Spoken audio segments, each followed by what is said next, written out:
नमस्कार विद्यार्थी मित्रांनो, क्रिएटिव्ह मॅथ्स मराठी या आपल्या लाडक्या युट्यूब चॅनलमध्ये तुमच्या सगळ्यांचं स्वागत आहे. इयत्ता 10वी इंग्रजीवर चर्चा करूयात. बोर्डाची परीक्षा जवळ आलेली आहे. दिवस बाकी आहेत 20. खूप कमी दिवस आपल्याकडे बाकी आहे. शेवटचा महिना फेब्रुवारी आपल्याकडे आता सुरू होईल आणि या शेवटच्या 20 दिवसांमध्ये आपण कसा अभ्यास केला पाहिजे इंग्रजीचा, इंग्रजीचं प्लॅनिंग कसं करायचं? कारण विषय काय माहितीये का, बरेचसे विषय आहेत. गणित आहे, इंग्रजी आहे, समाजशास्त्र आहे, मराठी आहे, हिंदी आहे, विज्ञान आहे. सगळे विषय आहेत आणि या सगळ्या विषयांमधून मला इंग्लिशचा अभ्यास पण करायचा आहे या 20 दिवसांमध्ये. तर या कमीत कमी दिवसामध्ये इंग्लिशची स्ट्रॅटेजी कशी असली पाहिजे, इंग्लिशचा अभ्यास करायचं प्लॅनिंग कसं असलं पाहिजे, या सगळ्या मुद्द्यांवरती आपण चर्चा करणार आहोत. परंतु पुढे जाण्याच्या अगोदर एक महत्त्वाची गोष्ट, याच इंग्रजी विषयाचे ज्या काही इम्पोर्टंट व्याकरणाचे जे भाग आहेत, इम्पोर्टंट ग्रामरचे जे भाग आहेत, व्याकरणाचे सगळे भाग, त्या सगळ्या व्याकरणावरती आपण एक सीरीज सुरू करतोय बोर्डाच्या परीक्षेच्या अनुषंगाने. तर त्या ती जी सीरीज आहे ती आपल्या दुसऱ्या युट्यूब चॅनलवरती असणार आहे. त्याची लिंक व्हिडिओच्या खाली डिस्क्रिप्शनमध्ये दिली आहे. आपला सेमी इंग्लिशचा युट्यूब चॅनल आहे. त्या चॅनलवरती ती जी सीरीज चालू होईल इंग्लिश व्याकरणाची, खूप इम्पोर्टंट असणार आहे तुमच्यासाठी. तर त्या चॅनलची लिंक व्हिडिओच्या खाली डिस्क्रिप्शनमध्ये आहे. तुम्ही नंतर त्या लिंकवर क्लिक करून तुम्ही आपला चॅनल जॉइन करा, चॅनलला सबस्क्राईब करा. त्यावरती इंग्रजी विषयाच्या बऱ्याचशा व्हिडिओज तुम्हाला बघायला मिळतील. तर आता आपण आपल्या या इंग्लिश विषयाचा नेमका अभ्यास कसा केला पाहिजे, कशा प्रकारे आपल्याला चांगले मार्क मिळतील, यावर आपण चर्चा करणार आहोत. तर ही चर्चा पुढे जाण्याच्या अगोदर सुरुवातीला आपण प्रश्नपत्रिकेचा फॉर्मॅट जरा नीट समजून घ्या. कारण तो फॉर्मॅट समजून घेतला तर आपल्याला पुढची चर्चा जी आहे ती सुरू करायला जरा सोपं पडेल. तर सुरुवातीला आपण हा फॉर्मॅट समजून घेऊयात आणि या फॉर्मॅटच्या प्रमाणे आपण थोडासा विचार करू आणि त्यानंतर मग आपण चर्चा करूयात की बाबा कशा प्रकारे आपल्याला कुठल्या ठिकाणी कसे आपल्याला मार्क जास्तीत जास्त मिळवता येतील. बघा, आता मुद्द्यावाईज आपण जाऊयात. कुठल्या मुद्द्याचा अभ्यास कसा करायचा, कसं प्लॅन करायचं. बघा, सगळ्यात पहिली गोष्ट सेक्शन 1. सेक्शन 1 म्हणजे क्वेश्चन नंबर 1. क्वेश्चन नंबर 1चा जर विचार केला ना, तर त्याच्यामध्ये लँग्वेज स्टडीचा भाग आहे. मित्रांनो, हा जो लँग्वेज स्टडीचा भाग 10 मार्काला आहे आणि हे 10 मार्क आपल्या हातात आहेत आणि इथे आपल्याला 10 पैकी 10 मार्क मिळालेच पाहिजे. तर इथे 10 पैकी 10 मार्क आपल्याला कसे मिळतील? इथे 10 पैकी 10 मार्क मिळवण्यासाठी काय करायचं, तर ते सांगतो बघा. यामध्ये आपल्याकडे 2 गोष्टी आहेत. क्वेश्चन नंबर 1 मध्ये आपल्याकडे ए आणि बी असे 2 प्रश्न असतात. ए मध्ये तुम्हाला जर विचार केला तर 6 पैकी 4 प्रश्न सोडवायचे असतात आणि इथे असतात 8 मार्क. आता हे 6 प्रश्न कसे असतात? एक तर तुम्हाला शब्द पूर्ण करा. त्याचबरोबर अल्फाबेटिकल ऑर्डरमध्ये लिहा. पंच्युएट द फॉलोइंग असेल. एका शब्दाशी रिलेटेड काही शब्द लिहा. वर्ड चेन तयार करा. एका शब्दापासून 4 शब्द तयार करा. अशा प्रकारचे खूप सोपे-सोपे बेसिक लेव्हलचे प्रश्न आहेत. त्यामुळे इथे प्रत्येकाला 8 पैकी 8 मार्क मिळालेच पाहिजे मित्रांनो. आणि त्याचबरोबर प्रश्न क्रमांक पहिल्यातला बी जो आहे तो 2 मार्काला असतो. इथे पण तुम्हाला 2 पैकी 2 मार्क मिळू शकतात. तर आता इथे 10 पैकी 10 मार्क कसे मिळवायचे? ते मिळवण्यासाठी फक्त एक काम करायचं. काय करायचं, की कुठल्याही जुन्या 4-5 प्रश्नपत्रिका उचला. बोर्डाच्याच उचला. बाकी कुठल्या चातुर-मातुर प्रश्नपत्रिका नका घेऊ. फक्त बोर्डाच्याच प्रश्नपत्रिका घ्या, ज्या आतापर्यंत बोर्डाच्या परीक्षेला आलेल्या असतील अशा. तर या प्रश्नपत्रिकेमधला पहिला जो प्रश्न आहे, 5 प्रश्नपत्रिकांमधला लँग्वेज स्टडीचा जो प्रश्न आहे, तो एकदा व्यवस्थित सोडून बघा. 5 प्रश्नपत्रिका जरी सोडवल्या लँग्वेज स्टडीचा फक्त प्रश्न पहिला, तरी तुमचे 10 मार्क फिक्स होईल. कारण बरेचसे प्रश्न सारखेच असतात. त्यामुळे लक्षात येईल तुमचे की कशा प्रकारचे प्रश्न येतात, कशाप्रकारे मी तो प्रश्न सोडवला पाहिजे. तर खूप सोपा मुद्दा आहे. ठीक आहे. यानंतर सेक्शन 2 मित्रांनो. सेक्शन 2 काय बाबा? Textual passage. आता सेक्शन 2 कडं 20 मार्क आहेत. आता या 20 पैकी 20 मार्क तुम्हाला कसे मिळतील? यावरती थोडासा आपण विचार करूयात बघा. या सेक्शन 2 मध्ये काय असतंय? सेक्शन 2 मध्ये तुम्हाला 2 सीन पॅसेज असतात म्हणजे पुस्तकातले पॅसेज, टेक्स्च्युअल पॅसेज. दुसरा क्वेश्चन. या क्वेश्चन नंबर 2 मध्ये ए आणि बी असे 2 क्वेश्चन असतात. क्वेश्चन ए मध्ये एक पॅसेज असतो त्याच्यामध्ये 5 ऍक्टिव्हिटी असतात. A1, A2, A3, A4 आणि A5 अशा 5 ऍक्टिव्हिटी असतात. बरोबर? आता या 5 ऍक्टिव्हिटी मध्ये कुठला भाग सोपा आहे, कुठला भाग अवघड आहे तो मी तुम्हाला सांगतो.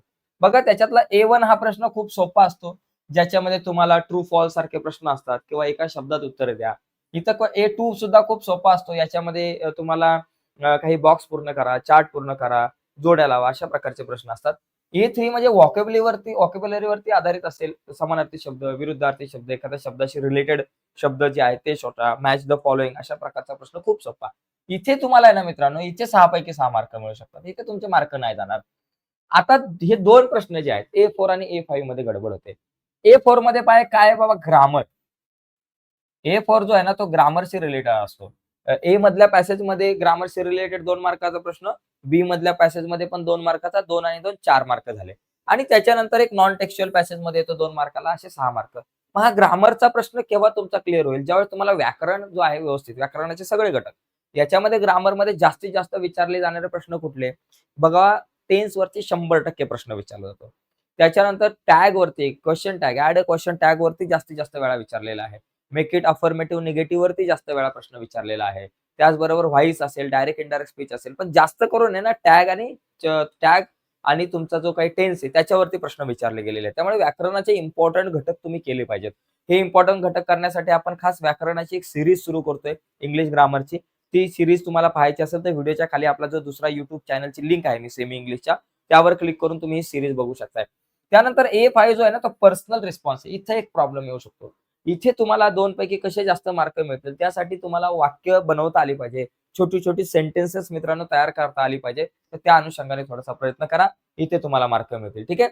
तर अशा प्रकारे जसा ए मध्ये 5 ऍक्टिव्हिटी असतात A1, A2, A3, A4, A5 तशाच बी मध्ये सुद्धा B1, B2, B3, B4, B5 या काही असतात. आता याच्यामध्ये मी सांगतो मित्रांनो तुम्हाला याची पण तयारी करत असताना प्रश्नपत्रिकांचा सराव करा. आता पुस्तकाकडे थोडंसं बघू नका. फक्त प्रश्नपत्रिकांचा सराव महत्वाचा आहे. आणि ज्यावेळेस तुमचा पेपर सुरू होईल त्या पेपरमध्ये काय करायचं, हा जो तुमचा प्रश्न आहे तुमच्या पेपरच्या टायमाला लक्षात घ्या. हा जो प्रश्न आहे पॅसेजचा, यामध्ये काय करायचं, पहिली गोष्ट सगळे प्रश्न नीट वाचून घ्यायचे. प्रश्न वाचल्यानंतर तुम्ही उतारा वाचायचा आहे. तो उतारा वाचल्यानंतर मग त्याच्यातल्या त्या उतार्यामधून प्रश्नांची उत्तरं शोधायची एकदा वाचल्यानंतर. सगळ्या प्रश्नांची उत्तरं मिळाली, एका प्रश्नाचं उत्तर राहिलं. ते शोधण्यासाठी पुन्हा एकदा उतारा वाचा. पुन्हा वाचल्यानंतर जर तुम्हाला उत्तर नाही मिळालं, तर तिथंच ठेवा त्या प्रश्नाला. जागा सोडा आणि पुढच्या प्रश्नाकडे जा. कारण काय होतं माहिती का, एकदा वाचला, दोनदा वाचला, तीनदा, चारदा, 5-6 वेळा तो उताराच वाचत बसतात आणि खूप सारा वेळ तो उतारा वाचण्यात जातो. कारण आपला वाचनाचा स्पीड कमी असतो. आणि तो वेळ तिकडे गेल्यामुळे बरेचसे प्रश्न आपले राहतात. त्यामुळे हे जे उतार्यावरचे प्रश्न आहेत, ते सोडवत असताना सुरुवातीला एक काम करा. पहिल्यांदा एकदा उतारा वाचा, दोनदा वाचा, तिसऱ्यांदा वाचू नका. जागा सोडा प्रश्नाला. नंतर पूर्ण परीक्षा पूर्ण पेपर कव्हर झाल्यानंतर तो सोडवा किंवा सगळ्यात शेवटी हा प्रश्न सोडवा मग. असं करू शकता तुम्ही. आता पुढे जाऊयात बघा. पुढचा जो मुद्दा आहे, पुढचा पोएट्री. या पोएट्रीवरती पण 2 क्वेश्चन आहेत. एक आहे ए आणि एक आहे बी. आता ए मध्ये कसं आहे, एक पोएम दिली जाते, त्यावरती 5 मार्काचे प्रश्न असतात, ते सॉल्व्ह करायचे असतात. आणि बी मध्ये तुम्हाला appreciation of the poem, appreciation, पोएमचं अप्रिशिएशन असतं. तर यासाठी बघा पहिला सोपा असतो आणि अप्रिशिएशनसाठी तुम्हाला प्रत्येक पोएमचं अप्रिशिएशन पाठ करून ठेवा. पोएटचं नाव असेल, कवितेचं नाव असेल, त्या कवितेमधून दिलेली सेंट्रल आयडिया असेल, त्या कवितेशी रिलेटेड काही फिगर ऑफ स्पीच असतील. तर हे सगळे जे काही मुद्दे आहेत ते पाठ करून ठेवा प्रत्येक कवितेचे. आता हे सगळे मुद्दे जर सगळ्या नोट्स हव्या असतील तर त्या नोट्स कशा तुम्हाला डाउनलोड करायच्या, आपल्या वेबसाईटवरती ऑलरेडी या सगळ्या नोट्स आहेत इंग्लिशच्या. तर या नोट्स कशा डाउनलोड करायच्या मी तुम्हाला शेवटी सांगतो. ओके. त्याच्याच बरोबर क्वेश्चन पेपर पण तुम्हाला कशा डाउनलोड करता येईल हे पण मी तुम्हाला शेवटी सांगणार आहे. आता याच्यानंतर राहिला सेक्शन 4. सेक्शन 4 मध्ये तुम्हाला नॉन टेक्स्च्युअल पॅसेज येतो, जो 15 मार्काला आहे. यावरती 2 प्रश्न असतात. एक आहे ए, एक आहे बी. ए मध्ये काय असतो, हा जो टेक्स्च्युअल पॅसेज आहे त्याच्यावरती 5 प्रश्न असतात. जसे नॉन टेक्स्च्युअल पॅसेज जो आहे त्याच्यावरती 5 प्रश्न असतात. जसे तुमच्याकडे टेक्स्च्युअल पॅसेजचे प्रश्न होते तसेच इथं A1, A2, A3, A4, A5 अशा 5 ऍक्टिव्हिटी असतील. प्रत्येक एका ऍक्टिव्हिटीला 2 मार्क, असे तुमचे इथं 10 मार्क होतील. आणि बी जो आहे समरी रायटिंग, हा जो नॉन टेक्स्च्युअल पॅसेज आहे त्याची समरी लिहायची तुम्हाला. तो पॅसेज वाचायचा आहे आणि त्याचा 1/3 भागामध्ये त्याची समरी तुम्हाला लिहायची. सारांश लेखन ज्याला आपण मराठीमध्ये म्हणतो. याच्यानंतर सगळ्यात इम्पॉर्टंट मुद्दा जो आहे 5वा, क्वेश्चन नंबर 5 जो आहे, या 5 मध्ये काय आहे बाबा, रायटिंग स्किलचा भाग आहे. आता रायटिंग स्किल तुम्हाला 20 मार्काला आहे. याच्यामध्ये क्वेश्चन नंबर 5A, आता हे जरा लक्षात नका घेऊ, डबल आले. 5A आणि 5B. 5A मध्ये लेटर रायटिंग. तुम्हाला एखादी जाहिरात दिली जाईल, एखादी ॲडव्हर्टाइजमेंट दिली जाईल. ती ॲडव्हर्टाइजमेंट वाचून तुम्हाला 2 प्रकारची लेटर दिली जातील. त्या दोघांपैकी एक लेटर तुम्हाला कुठलंही लिहायचं असतं, सोडवायचं असतं. लेटर लिहिताना एक लक्षात घ्या, लेटरचा योग्य फॉर्मॅट जो आहे तो ईमेल आपण लिहितो तसा तो फॉर्मॅट आहे लेटरचा. हा फॉर्मॅट विसरू नका. जो फॉर्मॅट तुम्हाला दिलाय त्या फॉर्मॅट प्रमाणे लेटर लिहा. कारण प्रत्येक बरोबर मुद्द्याला मार्क असतात. फॉर्मॅटच्या प्रत्येक भागाला मार्क असतात. डेट असेल, ॲड्रेस असेल, ईमेल आयडी असेल, सॅल्युटेशन असेल, या सगळ्या मुद्द्यांना तुम्हाला तिथे मार्क असतात लेटर रायटिंगमध्ये. त्याच्यामुळे जरा लेटर रायटिंग लिहिताना काळजी घ्या. लेटर रायटिंग नाही तर तुमचे जे काही लेखन विभाग आहे, जो रायटिंग स्किल आहे, त्याचा प्रत्येक भागाचा एक फॉर्मॅट आहे. जशी कथा असेल तर स्टोरी असेल तर तिचं टायटल आहे.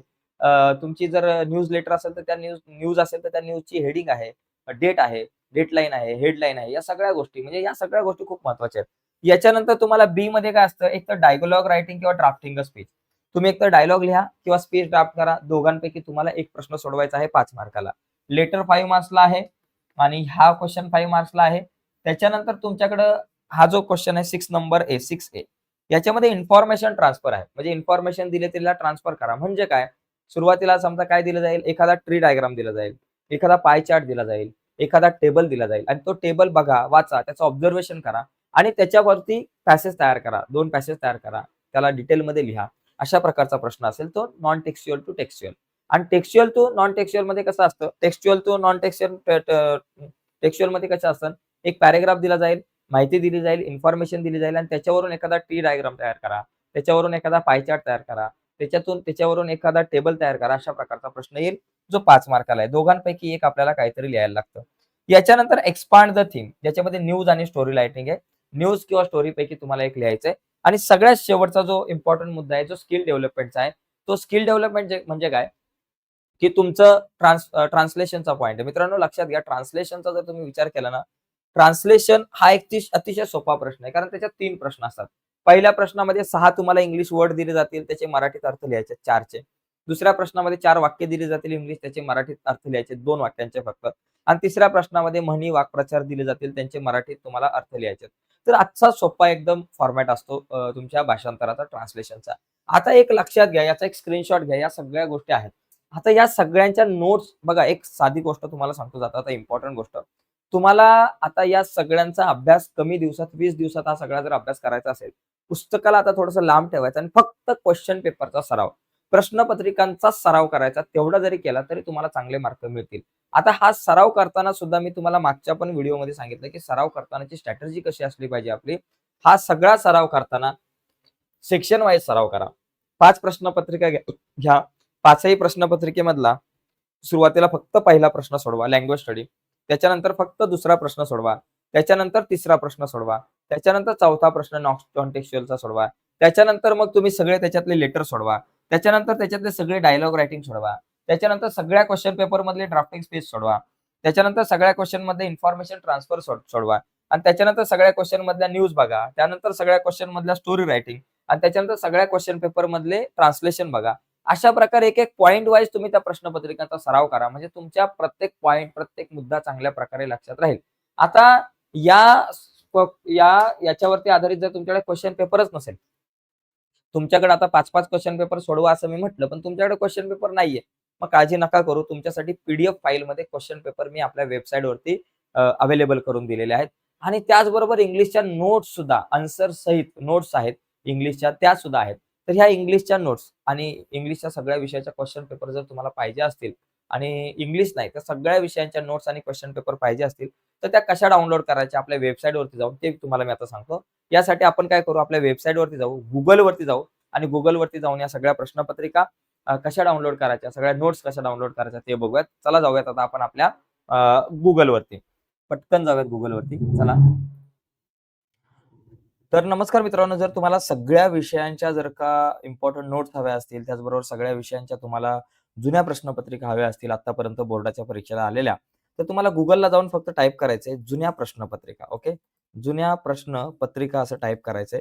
जुन्या प्रश्नपत्रिका ज्यावेळेस तुम्ही टाइप कराल, त्यावेळेस तुम्हाला इथे बघा क्रिएटिव्ह मॅथ्स मराठी ही वेबसाईट तुम्हाला इथे दिसेल. यावरती आपल्याला जुन्या प्रश्नपत्रिकांवर क्लिक करायचंय. इथे जर तुम्ही क्लिक कराल, तर इथे बघा खाली तुम्हाला प्रश्नपत्रिका आहे. सर्व विषयाच्या मराठीच्या प्रश्नपत्रिका आहे, इंग्रजीच्या आहे. तर इथून तुम्ही प्रश्नपत्रिका डाउनलोड करू शकता. जसं तुम्ही मराठीवर क्लिक केलं ना, तर तुम्हाला या ठिकाणी इथं मराठीच्या सगळ्या विषयांच्या प्रश्नपत्रिका मिळतील बघा इथे. सगळ्या वर्षांच्या आत्तापर्यंत आलेल्या. तुम्ही मार्च 2024ला क्लिक केलं, की मार्च 2024ची प्रश्नपत्रिका मिळेल. मार्च 2023ला क्लिक केलं, की मार्च 2023ला ज्या प्रश्नपत्रिकेवर क्लिक करेल, ती प्रश्नपत्रिका तुम्हाला इथे मिळेल आणि ही प्रश्नपत्रिका तुम्ही डाउनलोड करू शकता तुमच्या मोबाईलमध्ये फ्रीमध्ये. आता जर तुम्हाला सगळ्या विषयांच्या नोट्स हव्या असतील, तर इथे वरती बघा, इथे नोट्सचा ऑप्शन आहे. आता हा तुम्हाला मोबाईलमध्ये दिसणार नाही. मोबाईलमध्ये हे अशा प्रकारे आडवा इंटरफेस नाही दिसणार. मोबाईलवर तुम्हाला उजव्या बाजूला 3 आडव्या रेषा असतील बघा निळ्या जांभळ्या रंगामध्ये. त्या 3 आडव्या रेषांवर क्लिक केलं, की तुम्हाला नोट्स दिसेल आणि या नोट्सवर क्लिक केल्यावर तुम्ही आय-एम-पी नोट्सवरती यायचंय. आय-एम-पी नोट्सवर क्लिक केलं, की तुम्हाला सगळ्या विषयांच्या इम्पोर्टंट नोट्स तुम्हाला इथे मिळतील बऱ्याचशा. म्हणजे गणित आहे, इंग्लिश आहे, मराठी, हिंदी, विज्ञान 1, विज्ञान 2. तर या इम्पोर्टंट नोट्सवर तुम्ही जर क्लिक केलं, की तुम्हाला या नोट्स डाउनलोड करता येईल. जसं की तुम्ही मराठीवर क्लिक केलं, विज्ञान भाग 1, 2 वरती क्लिक केलं, तर तुम्हाला विज्ञान भाग 1 आणि 2च्या नोट्स मिळतील. मग याच्यामध्ये बघा तुम्हाला कारणे द्याच्या नोट्स आहेत. कारणे द्यावर क्लिक केलं, की तुम्हाला कारणे द्या मिळतील इम्पोर्टंट अशी. तर बऱ्याचशा नोट्स आहेत. तर तुम्ही Googleवरती जा, जुन्या प्रश्नपत्रिका टाइप करा आणि या सगळ्या नोट्स ज्या आहेत त्या डाउनलोड करून घ्या. ठीक आहे मित्रांनो? धन्यवाद.